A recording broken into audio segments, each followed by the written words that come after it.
Assalaamu calaykum. Sheekada maanta in kaga sheekaynaya waa sheeko aad iin xiise gelin doonta. Marka waxaa loo baahan yahay inaad dhammaystirataan ilaa iyo dhammaadka ay ka gaadhayso.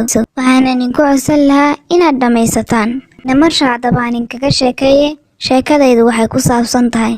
Sheekadaydu waxay ka bilaabmaysaa waxaan ahaa inan yar oo jecel inay dadka ka nixiso ay mar walba wadna istaag dadka ku rido. Maalin ayay xaafadayda isku soo ururtay familkayagii oo dhan.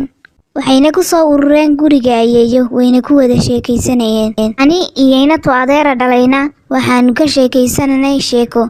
Markii dambe waxaan aragnay ina ka yaraayo adeera dhalay oo iska ciyaaraya xaafadda kalena waxay ku mashquulsanayd sheekooyin kale. Markaasaan is oranay meel la ciyaartiin markaasuu fikrad nagu soo dhacday. Waxaan kaga sheekaynay qaaqda iyo waxyaabaha dadka ku samaysay. Markuu odayna waxaan bilownay inaan anagu dhar cadcad u soo xidhano sidaan iskaga dhigno.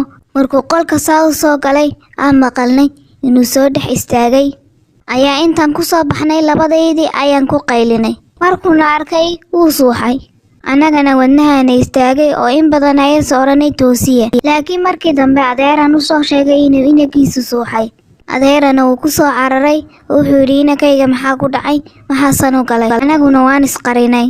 Ilmaha yar markuu soo toosay wuxuu ahaa ilmo yaro aad u fariida namuu sheegin inaan ku samaynay wax ka naxiya. Markii dambena waan ka cudur daaran waxaan ku oranay nasaamax wuuna saamaxay. Ciyaartaydii waxay gaadhay ilaa intaan jaararka ku garaacaan ku idhaahdo walaashay baa beri la guursanaya ee imaada. Waxaanan doonayay inaan marka dambe ku idhaahdo waa maalinta ka dambaysa maalintan u sheegay. Laakiin tii igu dhacday waan iloobay inaan u sheego. Waayo howlo badan isugayay daraaddeed ayaanan u iloobay. Markii dambe islaamihii gurigii bay iskugu soo ururay ayaan arrinkii u sheegay. Markaasaan ku tiri walaal inata yar been bay ii sheegaysaa iyadoo aad ii canaanaysa. Islaamihiina way ka cudur daaratay waxay ku tiri garaalahaada. Hooyo mar walbay soo xasuusatay waxaa samayn jiray aad ayay u qososhaa. Markii dambe waa layla bartay inaan kolba qofka baraankii ku samaynayo kolba meel u cararayo badan naxdintan samaynayo way iga fashilmi jirtay. Sidaa kumaan dayn cudur waxaa jiray dadkoo dhan ay aad uga baqan jireen siib ahaana dadka aadka u waaweyn leh. Markaa waxaan sameeyey macalin aad noo kadeedi jiray ayaa intaan tamaashiirta lagu qoro samuurada burburiyey ayaan waraaqadna geerka ka mariyey. Markaasaan u dhiiban kuuri qof ayaa kuu soo diray. Markuu furay uu akhristay ayaa waxa ku dhaadatay tamaashiirtii. Markaasuu xanaaqay ayay ardayduna is yiraahdeen malaha cudurkii baa ku dhacay oo way ka carareen. Ardayduna waxay lahaayeen macalinkii cudurkii baa ku dhacay. Isaguna wuu waalan gaadhay. Markii dambe ayaa maamulkii lay sheegay. Maamulkiina waxay marisay ciqaabtii igu habboonayd. Maalin walba waxaan dhigi jiray wax dadka ka naxiya ilaa inta soo gaadhay heer jaamacadeed. Ma wada xasuustay imika intii aan dadka ka naxiyey waayo waxay nagu dheeraanay fiidiyowga haddaan in wada sheego. Laakiin naxdintii qofan ka naxiyey ugu darneed waxay naxdintan hooyo ka naxiyey. Maalin anagoo qada wada cunayna ayuu aabba wuxuu yidhi namasha aan soo kaluumaysane oo aan kaluun badda ka soo qaadane. Markaasay hooyana ku tiri maad iska joogtiin jawigu ma degna maante. Markaasuu ku yidhi aabbo insha Allah waan soo noqon doonaa. Sidaasayna ku baxeen. Duhurkii anigu waxaan iska isticmaalayay internetka. Casarkii noqotayna hooyo ayaan iskala daawanayay TV daawanaysay. Markii dambe ayay hooyo igu tiri waxaad inoo soo samaysaa shaah. Markaasaan ku yidhi waayahay waxaana soo garaacay telefoonkii ayaa soo garaacmay. Markaasay ku tiri telefoonkana eeg qofka soo garaacaya shaahna inoo samee. Waayahay baan ku yidhi telefoonkii ayaa wuxuu aabba wuxuu igu yidhi waxaa shil galay saaxiibkay. Markaasaan ku yidhi maxbuu ku noqday markaasuu igu yidhi maya laakiin gaadhigiisii baa burburay oo u baahan in la hagaajiye caawa ma imanayne hooyada u sheeg.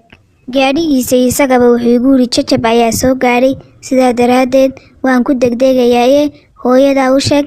Markii dambena moobilka wuu igu jaray. Waxaan arkay hooyo ay daba taagan.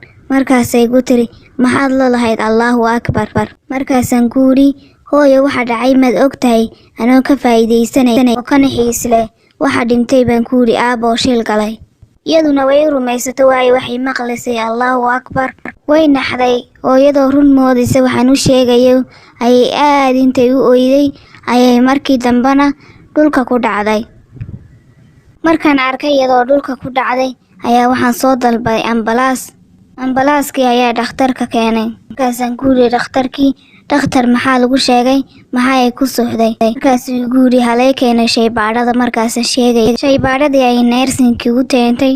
Markuu arkayna wuxuu igu yidhi maxaa ku dhacay baan ku yidhi. Markaas hooyadaa waxaan ka xumahay waxay qabtaa macaan, hore maad ugu ogeydeen? Markaasaan ku yidhi maya, laakiin waxay ka qaaday maad ii sheegi kartaa? Markaasuu igu yidhi waxay ka qaaday naxdin aad u fara badan, waxayna qaadan doontaa dawada macaanka. Waayahay baan ku yidhi, waad mahadsan tahay. Inuu ku yidhi inta nolosha ka dhiman waxay qaadan doontaa dawada macaanka. Aad iyo aad baan u ooyayay ilaa intay soo gaadheen aabbaha iyo walaaladay.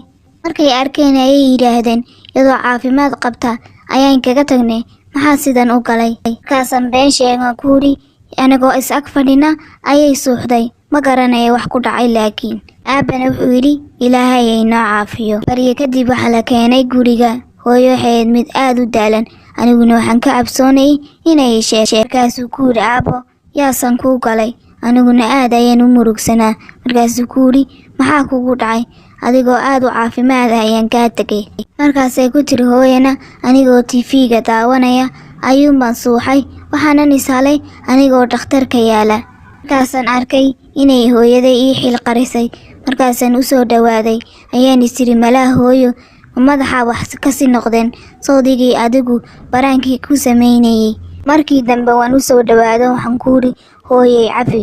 Markaasay ku tiri waan ku cafinaya, laakiin qof dambe haddaad waxaa ku samaysid kuma cafin doono, ma ogtahay?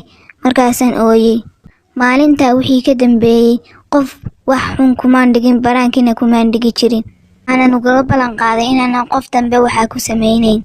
Mar walbaan soo xasuusto markaan shaqada joogana inay hooyaday aniga darteed ay u qaadanayso irbad, oy nolosheedii oo dhanna ku dhammaysanayso irbad. Marka irbadda lagu midayana waxaan ku odhan jiray hooyo saamax, aniga ayaa saa kuu galay. Waxaa jira waxyaaba aad ku ciyaarisid oo dad badan naftooda galaafanaya. Iminka hooyadayoo kale aniga ayaa u sababay inay irbad qaadato ilaa inta ka dhiman nolosheeda. Waxyaabaha qaarna dadka noloshooda ayay galaafanayaan, ay naxdintu ka mid tahay. Sidaa daraaddeed waxaan inkaga tegayaa sidaa iyo nabadgeliyo.